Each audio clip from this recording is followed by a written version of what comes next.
I'm on a mission to recreate every Apex Legends character as a LEGO minifigure. So far I've done Lifeline, Octane, Bloodhound, Ash, Watson, Revenant, Vantage, Crypto, and Gibby, and now it's Caustic's turn. I was dreading this figure mainly because I knew him and Gibraltar had very large hitboxes, and that was just a pain to deal with for Gibraltar. Mercifully it seems like this is the last legend I need to do with a very large hitbox, so here's hoping. With that said though, Caustic wasn't actually that bad, because after looking at my reference image, I realised that while his hitbox is larger than the average legend, his proportions aren't actually that out of whack, unlike Gibraltar who was very clearly padded up. This meant I could just print the torso details directly without worrying about adding some large torso piece or chest piece or whatever to bulk him up. So I went and had a look at a bunch of accessories to use for him before deciding on this layout. As you can see, I did still consider using some life vests to bulk him up, but ultimately decided against it because it wasn't really needed. There is this beard accessory which looks pretty accurate to the character, but I decided against it too mainly because of clipping issues. It was having some annoying interactions with the gas mask, so I eventually decided that because his beard isn't the main focus of his face design, that there was no point in distracting from him messing up the gas mask just to accommodate it. I also thought it might cause confusion and visual clutter if there's just this big mess of 3D shit just plonked on there,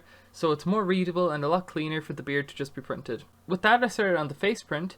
I used the episode 8 Luke as a base just because he had a beard and more or less the right frown. I drew the goggles on and adjusted the eyes as needed, changing the pupil locations and adding some eyelids to get the expression right. I also decided to add a bunch of wrinkles and extra face details like that just because Caustic is older, and I thought the wrinkles also added a lot to the expression. I think these really captured his likeness a lot more too, so I was pretty happy with those. The beard is probably a lot more detailed than LEGO would do because of the brighter tone for the highlights. LEGO usually doesn't even print outlines to beards, let alone highlights in the hair, so if this was an official figure, it most likely would just be a flat brown colour, but that's boring, so. Next step was posing him. Again, like Gibraltar, this was a nice simple pose that didn't take too long to get right. Angling the gas mask was kind of a pain in the ass because I couldn't join the mask to the head for some reason. Because there's two gas masks on top of each other, if I joined it to the head that would become one entity and I wouldn't be able to selectively not render one or the other. There's a whole thing. For the grenade he's holding, I decided that I didn't want to shrink this piece in particular, so instead I did some forced perspective trickery to get the size right,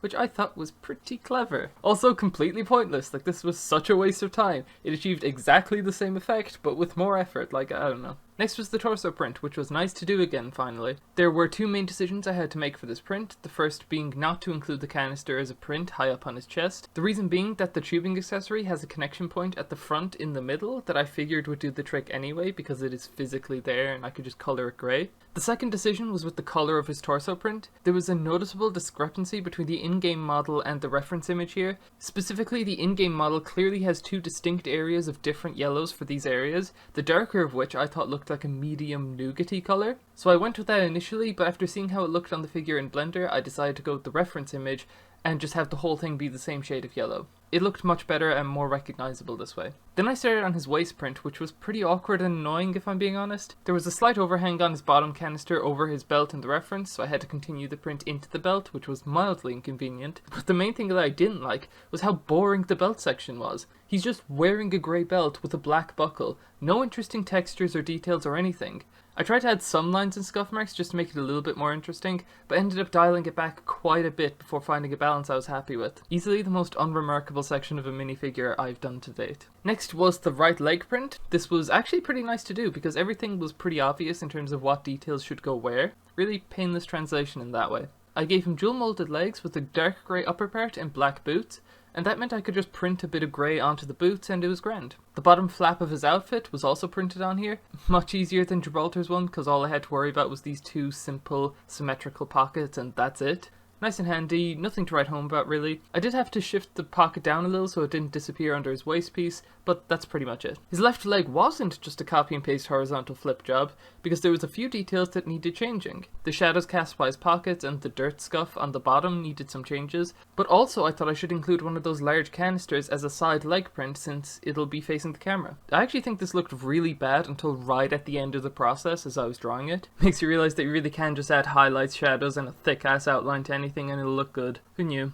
Finally, I did his left arm, which was the only one with details facing the camera. This was a dual molded one, with the top half a dark grey and the lower half the flame orangish yellow or whatever. This isn't strictly accurate because the dual molded arm kind of implies short sleeves, whereas here I'm implying that his big rubber gloves just extend way above his elbow area, which they don't. This was a good looking and easy solution though, and I think it looks a lot better than if I had just printed the gloves on like the Clone Wars printing on Mace Windu for example. This is especially true with the other arm, which would need to be yellow on the side facing the camera, which is an area the print wouldn't reach had I done it the other way. Other than that decision, this print was handy enough. It's not overly detailed, so no biggie. Finally, I had to do the Photoshop adjustments. Now, I mentioned earlier that each accessory had 2 copies overlaid on each other. This was so I could render the figure 5 times. Once without any accessories to get the blank slate shadow-wise, once with each colour gas mask so I could overlay them and erase one colour or the other to create a dual moulding effect, and once with each tubing colour to do the same thing. In terms of the adjustments, mixing these layers together was pretty much all I had to do. I added some realistic shadows, some specks of highlights to give the gas mask a proper shine, and some details to not make it too plain, and that's it, the final image. Turned out much better than I expected, and it was a lot less painful than I expected. And here he is in the group photo. And now we spin for the next character. I would say I'm in the clear now because Caustic is out, but I only just remembered Pathfinder exists, so here's hoping he's not next because, I don't know, that's just a whole thing I don't want to deal with right now. I'd like just a normal character next, like Loba or Bangalore or something, where I don't need to deal with accessories too much.